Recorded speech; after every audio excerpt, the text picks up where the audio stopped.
बदल जाओ वक्त के साथ, अरे बदल जाओ वक्त के साथ या वक्त को बदलना सीखो, मजबूरियां को मत कोसो, हर हाल में चलना सीखो।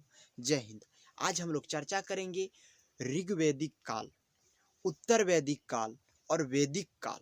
इन तीनों चीज़ों को हम लोग समझेंगे, लेकिन इन सब का बाबूजी जो है, पिताजी जो है, वह वैदिक काल है। और वैदिक काल के अंदर ही ऋग्वैदिक काल, उत्तर वैदिक काल का उदय हुआ। ऋग्वैदिक काल और उत्तर वैदिक काल दोनों भाई है।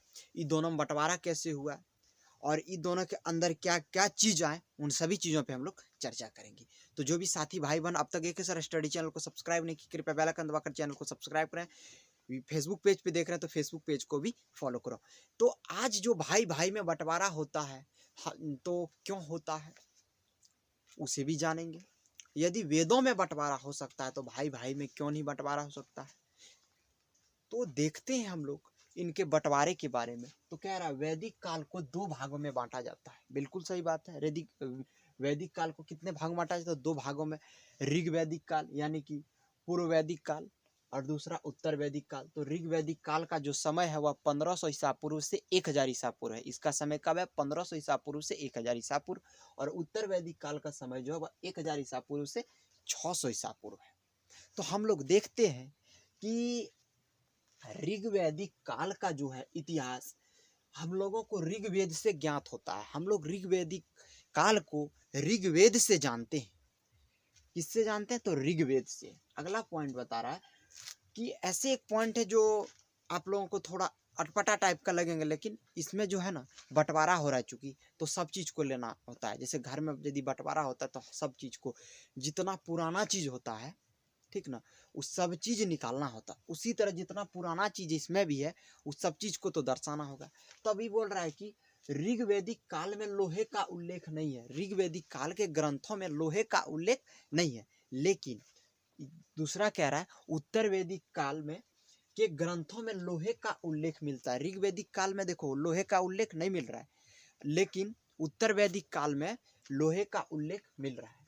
अब देख लेते हैं। लोहा का तो बंटवारा हो गया, यहाँ झगड़ा लगले है।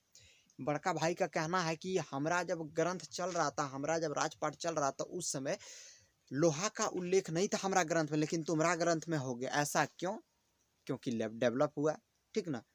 धीरे धीरे मनुष्य के अंदर ज्ञान की बढ़ोतरी हुई और वेद का अर्थ ज्ञान ही होता है। अब अगला देखते हैं कि अब नदियों का भी सब बंटवारा किया होगा। अब नदी के ऊपर चर्चा करते हैं। ऋग्वैदिक के ग्रंथों में 21 नदियों का उल्लेख मिलता है। ऋग्वैदिक के ग्रंथों में 21 नदियों का उल्लेख मिलता है, लेकिन इस 21 नदियों में से जो नदी हमारे देश से बाहर थे, अफगानिस्तान में अब कितने नदी मिले उसे भी मिलाना पड़ेगा। तो क्या रहा है ऋग्वेद, देखो उसके बाद पूरब में कौन सा नदी था, पश्चिम में कौन सा नदी था, ये सभी चीज़ देखना होगा। तो हम लोग पूरब और पश्चिम वाला झमेला पहले निपटा लेते हैं। तो ऋग्वैदिक के ग्रंथों में 21 नदियों का उल्लेख मिलता है, जिसमें सबसे पश्चिम की ओर कुभा, ठीक ना, पश्चिम की ओर कौन सी नदी थी? कुभा नदी थी। तथा पूरब की ओर गंगा नदी का उल्लेख मिलता है। पूरब की ओर गंगा नदी का उल्लेख मिलता है। अब बता रहा है 21 नदी का जो उल्लेख हुआ, दूगो मिला पूरब में और पश्चिम में। लेकिन जो हम लोगों के देश से बाहर थे, अफगानिस्तान में भी इनके 4 नदियों का उल्लेख हुआ। तो वह नदी कौन कौन सा 4 है उसे देखते हैं। ऋग्वेद में अफगानिस्तान की 4 नदियों का भी उल्लेख मिलता है। तो वह 4 नदी कौन कौन सा है? कुभा, क्रुमु, ठीक ना, कुभा, क्रुमु, गोमती और सुवास्तु। कुभा, क्रुमु, गोमती और सुवास्तु। हम अब अगला वीडियो में चर्चा करेंगे कि ये 21 नदियाँ कौन कौन से हैं। तो हम उम्मीद करते हैं आप समझ कि वीडियो अच्छा लगे तो जरूर लाइक कीजिएगा। जय हिंद, जय भारत, जय झारखंड।